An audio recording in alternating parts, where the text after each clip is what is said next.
Results from our survey of employers and hiring managers across the IT sector here in Canada. We're excited to be sharing this with you as part of our commitment to helping candidates find the best jobs available and really to provide some insights into what exactly is happening in today's job market. My name is Travis O'Rourke. I'm the director of our IT recruitment business for Hayes Canada. I've been recruiting specifically IT in Canada for more than 12 years and have been with Hayes for about half of that time. We have you today for about 20-25 minutes to share the results of the survey, and we'll try and allot, 5 or 10 minutes at the end for questions. You can send questions as we go along, or you can wait till the end. Try and cover as many as possible, but at the same time, want to appreciate everyone's time they've already dedicated. Please send your questions via the chat function. I think it's on the right-hand side. You can either send them directly to me or to the Hayes WebEx host. If anything pops up afterwards, feel free to shoot me an email. That's why we have it provided here, and either myself or one of our consultants can get in touch with you. So just a little bit about the survey before we get going. The report is designed to give you insights into the IT labor market, such as, so looking at the market confidence of employers and how this confidence is impacting hiring plans for both contract or temporary as well as full-time IT staff. What areas are most in demand and where employers are finding it most difficult to recruit, thus, of course, creating more opportunity and choice for candidates. We're going to answer your questions as to where employers are increasing salaries and experiencing wage pressures. What are employers willing to pay more for? So we'll provide you with an insight into the skills that are in demand and the employer expectations when hiring for these skills. Plus, we'll provide some insights into how to advance your own career based entirely, really, on what employers are looking for. Finally, we'll summarize the key findings and provide some recommendations from the report and really just kind of ad hoc stuff from our experience. Today's webinar, it's based on a survey of about 350 hiring managers, HR managers, and IT leaders across a range of industry sectors in Canada. What I'm presenting today is just a snapshot of the report. If you'd like a copy of the full report, go to hayes.ca/IT-insights. That IT Insights is one word, and you can request the report there. We'd be happy to get a copy off to you. Okay, quick snapshot of the IT job market. One, IT employers' confidence in the economy stability is relatively high. Business activity forecasts are optimistic, and that's leading to some ambitious hiring plans. Employers are feeling some wage pressure, but they're still willing to increase salaries in order to attract the right talent. Broader business knowledge is increasingly sought after. IT kind of professionals need to move beyond the technical roles and into more advisory type positions. And then digital marketing and big data are really the next frontier. I mean, we're there now, and it's requiring IT and marketing to kind of cooperate, integrate, really just work much closer together. Let's start by looking at the employer's market confidence and what this means for you as an IT candidate. So, about 49% of IT employer survey respondents in Canada have said that activity has increased during the last 12 months. 22% say it decreased. However, within the technology and telco sectors, the picture is much more confident. You have 65% seeing an increase in activity and just 12% saying a decrease. So looking ahead, 59% expect business activity to increase in the next year, and 74% of IT and telco employers say the same. Overall, employers are confident in the IT market. 59% are expecting business activity to increase in the next 6 to 12 months. Now, it's not surprising, as the IT sector is probably the most confident. It has the most people expecting increased business activity, or at least kind of maintaining a steady headcount. IT employers are confident about their own business activity, but outlook on the economy as a whole is still relatively conservative. So one quarter expect the economy to grow in the next 6 months, 55% expect it to remain stable, and 1/5 are predicting further weakening. It shouldn't be surprising if you've paid attention to the IT function in the last year or two, but employers tell us the most in-demand areas of IT are cloud, BI, and security. About 1/4 of employers are citing each of these as the most in demand. Cloud offers, major opportunities for everyone with innovation, efficiency. It's definitely the way of the future, but it's also creating new security challenges. Big data, analytics, BI, it's top of mind for most, larger organizations, those who are trying to manage and use that huge amount of data that's available. A lot of consumer-facing companies would easily put that on the top of their list. And really, this is what's driving the skill shortage. 87% of employers are saying that it's really, really affecting the IT function in Canada. 39% of employers are telling us the skill shortage is specifically affecting productivity, and that's closely followed by innovation, business development, and then, of course, the underlying revenue. IT managers tell us that the lack of training and professional development is the main cause of the skill shortage. But the good news, almost half, or 42%, say that they are now offering training and development as a talent attraction tool. As an IT professional, if you're looking at a full-time position, see if you can find an employer who's willing to invest in your education or your certification, any of your own personal development. It's a good sign that they will be supportive of long-term growth within that company, and they'll be appreciative of the expertise you're already bringing to the role. So, what's the skill shortage, but what are employers doing to attract you to their company? 2/3 are still focused on salary as their main recruitment tool. Sounds like good news to you, but I always stress to candidates that looking only at salary is a quick way to end up in a job that you hate. Salary is important. It's very important. But if you also look at the benefits, company culture, career progression, training opportunities, if you don't look at those, then you're going to dread going to work, no matter how high the pay rate is. So if you're not sure how to weigh these factors in order to find the job that you love, you can take a look at the Hayes Fit Guide. We released this earlier this year. It's on our website. And in it, we look at how to assess your ideal work fit and what questions that you should ask to make sure that the company that you're interviewing with is the right fit for you. You can find that at hayes.ca/fit or send me an email and I'll put you in touch with a consultant to walk you through the process. The important takeaway here, I think, is that you don't want to look at the 67% of employers who are trying to compete at salary, because only one company can pay the most. And that doesn't mean they're the best employer by any means. In fact, that might mean that there's other challenges that they're trying to overcome. So career progression can matter more because you can end up earning more in 2 or 3 years compared with accepting that high-paying job today that has no potential for future growth. So it's a bit of a pulley system between weighing your personal priorities to figure out what is the best match for you. Now, what effect is all of this having on salary levels across Canada? Most employers, 81%, increased compensation in the last 12 months. And almost 79%, so pretty much the same, expect to increase it again in the next 6 to 12 months. However, many of the increases were small. They're in line with inflation at less than 3%, or in the 2 to 3% window. Only 1/3 increased pay by more than 3% in the last year, and 1/4, or 27%, say that compensation will increase by more than 3% next year. So that's positive. As we saw on the previous page, 67% of employers are focusing on competitive salaries to attract top talent. Now, IT professionals should understand what their skills are worth in the marketplace, but don't assume that the company that pays the most is the right one for you. Again, benefits, career progression, culture, training, these can often outweigh base salary, and it's important that you consider these when you're looking at your own job satisfaction.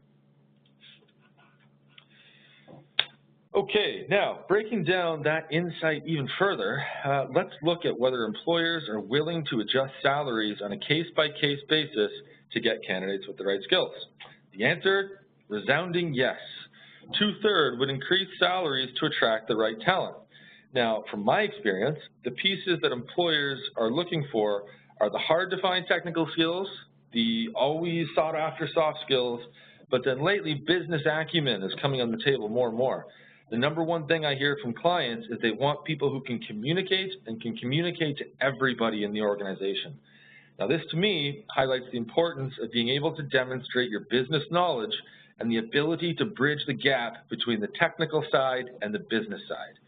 Leadership and management skills are, of course, highly sought after, and success at any senior level requires an understanding of how IT integrates and enhances the business. If you can look beyond technology goals to drive business results, that is what is sought after by employers. So employers are confident business activity is going to increase, but what exactly does that mean for their hiring plans? The market confidence and drive for business activity is resulting in, I'd say, significant hiring plans, as 35% of respondents plan to increase their headcount in the next 6 to 12 months, a similar number who increased them in the past 12 months. So again, last 12 months felt good, next 12 months should feel about the same. We can see increasing confidence in the small number predicting a decrease in headcount, because that's down almost 50% from last year's results. The temp area or the contract area, if you're an IT contractor, looks very stable. You can see that about 3/4 expect it to stay the same, and 13% are saying that their contract headcount will increase in 2016. Now, the Staffing Industry Analysts, which is a kind of an industry organization, recently found out that IT and technology is the single biggest Canadian staffing market. For those of you who are contracting, there are still lots of opportunities out there, especially those of you who have those in-demand skills. So, where are employers hiring? That's the big one. Look at this graph. You'll see the top dark blue bar. It indicates where employers intend to hire for full-time workers, and the lower light blue bar is contract workers. You can see that management and development are at the top of the list for full-time workers, but it looks fairly even hiring across the board. However, it doesn't tell the full story. Depending on the area, use of contracts can be driven by either the employer or the candidate. You experience this self. I mean, I'm sure every time you look for a new job or someone contacts you at LinkedIn, you'll start to get a feel of what I'm talking about.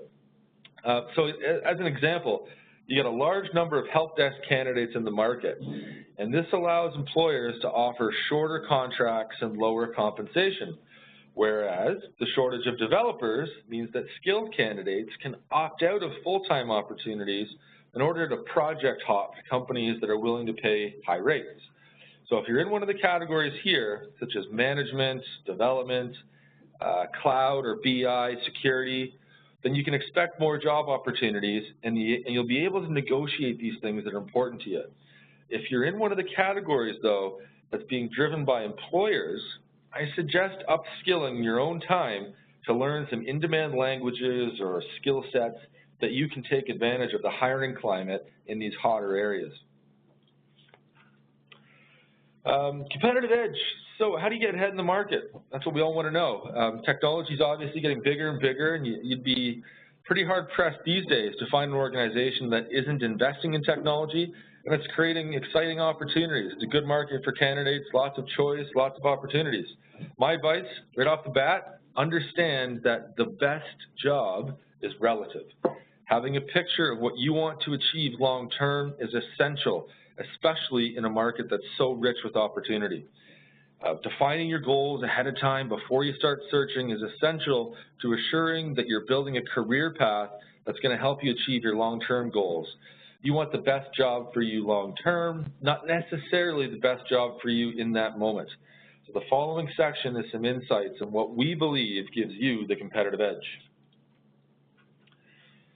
Depending on your area, there are different skills in demand. We've discussed already like Java, .NET, security, cloud, big data. The guide has a lot of the top skills sought in each area, and I recommend checking it out. Again, ask for a copy. But another trend that we're seeing is these hybrid skill sets, both within the function and across the function.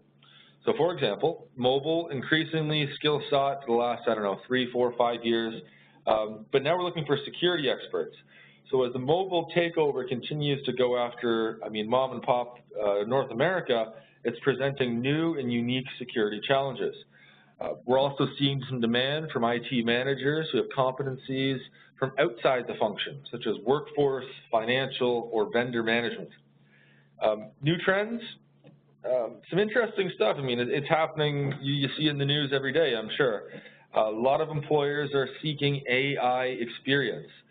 So you've got Google, Microsoft, Amazon, all the big, large tech players now have some pretty public AI projects, and that's likely to remain at the forefront of the sector for many, many years to come. If you want to stay at the kind of the frontier of your function, getting some understanding and experience with AI could be a brilliant career move. It's having a huge range of practical applications, AI that is.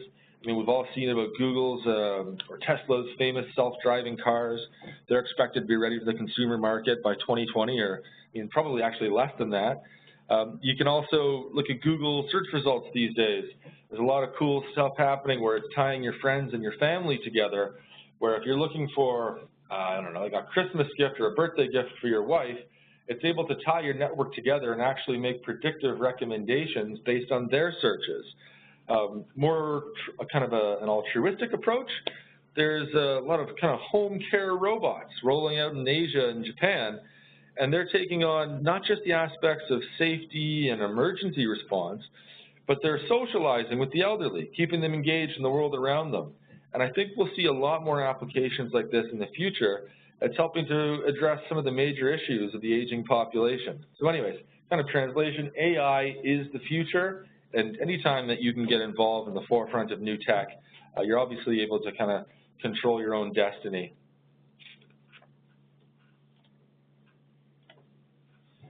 Employers are looking for skills and experience outside of IT. Soft skills are a big one that I've mentioned already.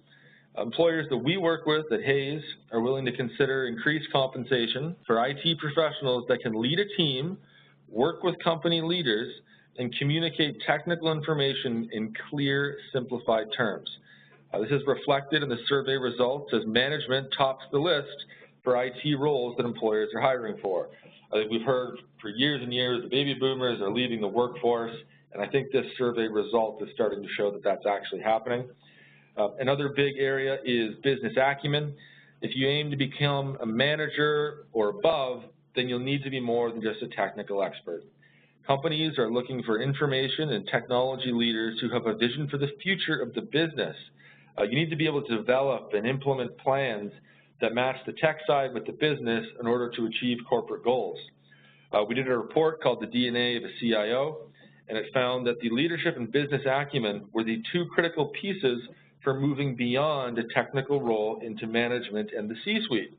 Interestingly enough, if you download and take a look at our DNA of a CIO guide, you'll see that some of the CIOs actually have no IT background at all. They came with the business acumen, and they were able to learn the tech afterwards. So kind of seeing those hybrid skill sets across the organization, truthfully top to bottom. Now, a short piece on a trend that we're seeing, and I think it's going to become more and more important to both IT and marketing. We've talked about big data and analytics, but this brings up a different question. Who owns SEO? Who owns website management? Who owns analytics as a whole? For most companies, the division of these tasks, it's being split between marketing and IT. Sometimes to the detriment. Business outcomes, like IT is traditionally responsible for collecting all of the data, for housing all of the data. They're producing and storing it, but it's usually marketing is the department that's actually using it. So at the moment, based on our survey results, 10 to 15% of companies are looking at this from an integrated approach. This kind of working relationship between IT and marketing will become pretty standard over the next 5 to 10 years, or at least that's what we predict. And the companies that embrace this sooner than later are going to be ahead of the competition. So for those of you that are working in BI or databases or any other kind of big data areas of the business, this expertise and understanding of marketing as a whole could become a crucial career differentiator for you in your next resume. Having just IT or just marketing might not play moving forward. Moving beyond the technical role to kind of one that's strategic with business leadership, it'll help you kind of understand how IT can be a driver and a revenue producer rather than a cost of delivering the actual service itself. So how do you get ahead in the market? Again, an important step is knowing what you're looking for, opposed to perhaps being persuaded by multiple offers. It's easy to get distracted by big dollars and cents. But again, only you really know what you're looking for. So the following section here is going to give some insights into what we believe gives you the competitive edge. So looking at this graph, the lower dark blue bar indicates the benefits offered to full-time workers, and the top light blue bar is offered to contract workers. As you can see, for full-time workers, healthcare is standard, and also common things like extended education, training support, pension, RRSPs, and individual bonuses. For contractors, paid overtime, flexible work hours, and the ability to work from home are probably the most common. For those of you who have those high in-demand skill sets, keep in mind which types of benefits are negotiable, because you can usually get flexible options when you look at vacation. But things like company pension plan, it's not likely to be available for a contract worker. So kind of know what's available before you head into that negotiation, either with a recruiter or with one of our clients. Going to make some kind of recommendations to you here. It's looking at our key findings. Employers are confident in the market. You need to understand that both in your current role and in the search. Overall, they are expecting increasing business activity, and headcount, whether it's permanent or contract, will either increase or remain steady. Employers are feeling wage pressure, but they're still willing to increase wages for talent attraction. So more than half of employers, 55%, say they're experiencing some to extreme wage pressure, and the problem is worst in the mid to senior management level. Here, 65% of respondents are feeling that pressure. Now, despite this, 2/3 of employers say they have already or would consider altering compensation plans in order to attract hard-to-find talent. Most plan to hire. They're focusing on very targeted skill sets. So 77% of employers will be hiring in the next 12 months, and 56% are saying they'll be hiring in the next 6 months. The main focus for hiring is in development, project or change management, general infrastructure upgrades, and then business intelligence or BI. Some recommendations. How do you accelerate your career towards leadership or becoming an in-demand consultant? Number one, diversify to stay in demand. IT is a fast-paced industry. Just because something is in demand today doesn't mean that it will be required in 10 years or even in 5. I think, 7 years ago, Flash was one of the most in-demand languages. Then 6 years ago, Steve Jobs writes a memo that's saying that Flash won't be part of Apple's iOS. Many analysts say this is the wrong decision. It's not going to work. Today, it's been overtaken. Java, HTML5 kind of hold the throne, but how long will that last for? So the takeaway here is no matter how important one skill seems, don't become so specialized that your career depends on that single area of expertise. Ask a COBOL developer about that. Learn another language or understand another type of technology if you really want to future-proof your career.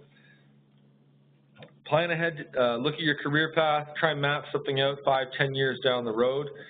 If you want to become a senior manager or executive, are you hoping to establish yourself as an expert consultant? Really, no matter what your goals are, planning ahead is crucial to focus. If you want the skills necessary, sometimes you're going to have to sign up to programs, sometimes they're booked up. Sometimes if you want your CCIE, there's 3 different steps you have to take along the way. So having that roadmap up front is very important. Don't neglect your soft skills. The ability to communicate is a huge differentiator in the industry. There's obviously plenty of courses that you can take on that. Toastmasters is, of course, a big one.